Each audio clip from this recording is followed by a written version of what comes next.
चलिए अब एक बार ऑयल मार्केटिंग कंपनीज के शेयर्स देख लेते हैं, एचपीसीएल, बीपीसीएल।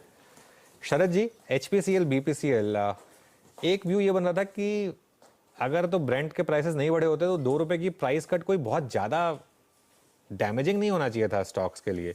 लेकिन हमने, क्योंकि ऑलरेडी प्राइसेस गिर चुके थे एंटिसिपेशन में कि प्राइसेस कट होंगे। शरद जी, तो अब क्या व्यू बन रहा है आपका इस समय ऑयल मार्केटिंग कंपनीज को लेकर? क्या इस करेक्शन में बाय किया जाए? देखिए, इसमें 3-4 चीज़ें प्ले आउट कर रही हैं। एक तो जो रशियन क्रूड के में इनको डिफरेंस मिल रहा था, वो काफ़ी हद तक कम हो गया है। मेरे हिसाब से पीक पे $15 के आसपास था, अभी वो सिर्फ $2 के आसपास रह गया है। इसके अलावा ये जो प्राइस कट आया, इसकी वजह से जो मार्केटिंग मार्जिन्स थी, खास करके डीजल में, जो लगभग शायद मेरे हिसाब से 2/3 के आसपास ऑफ टोटल इनके सेल्स में कंट्रीब्यूट करता है। तो वहाँ पे इनकी मार्जिन्स लगभग डीजल की लॉन्ग टर्म एवरेज के नीचे चली गई है। पेट्रोल में अभी भी मेरे हिसाब से ₹2 के कट के बाद भी मार्जिन्स ठीक ठाक हैं। बट डीजल, जो कि मेजर पोर्शन ऑफ रेवेन्यूज है, वहाँ मार्जिन्स में कट आ गया है। तो फॉरवर्ड नंबर्स में आप ये मान के चलिए कि मार्केटिंग मार्जिन्स में काफी बड़ा कट इन कंपनीज को देखना पड़ेगा। प्लस जैसा कि आप बोल रहे थे कि क्रूड की प्राइसेस ऊपर है, तो अब चूंकि रॉ मटेरियल सोर्सिंग भी कम है, अभी हालांकि बहुत बड़ा पोर्शन हमने वेनेजुएला में शिफ्ट कर दिया है, but April onwards most probably US की कुछ सैंक्शंस की, रेनेबल वगैरह की न्यूज है, वो भी।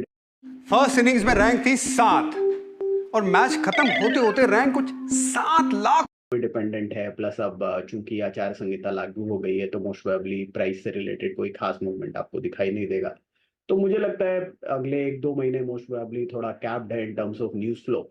और अगर वेनेजुएला वाली सैंक्शंस वापस से आ जाती है, क्योंकि भारत वापस से काफी बड़ा बायर निकल के आया है वेनेजुएला से, और रशियन क्रूड में जो डिस्काउंट था वो भी खत्म हो गया है तो मोस्ट प्रोबेबली अगले क्वार्टर वाली कमेंट्री भी आपकी बहुत सबड्यूड रहेगी। प्लस रशिया यूक्रेन टेंशंस की वजह से वहाँ की रिफाइनरीज पे जो अटैक्स वगैरह हो गए, वो एक अनदर एक और लेग ऑफ प्रॉब्लम है, जिसकी वजह से तेल की कीमतें ऊपर जा रही हैं। तो मुझे लगता है शायद अगले 2-3 महीने थोड़ा सा सबड्यूड रहे यहाँ पे एनवायरनमेंट।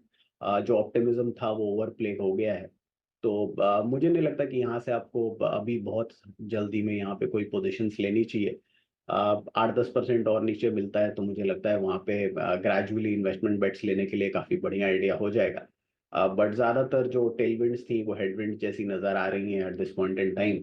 और जो वैल्यूएशन कंफर्ट आज से 6 महीने साल भर पहले था, वो काफ़ी डिसेंट था, अब वो उतना ज़्यादा नहीं है। तो मुझे लगता है अभी टेम्पोररली आपको अवॉइड करना चाहिए। एटलीस्ट मेरे हिसाब से पोस्ट इलेक्शंस आपको एक ज़्यादा क्लियर पिक्चर इमर्ज होगी।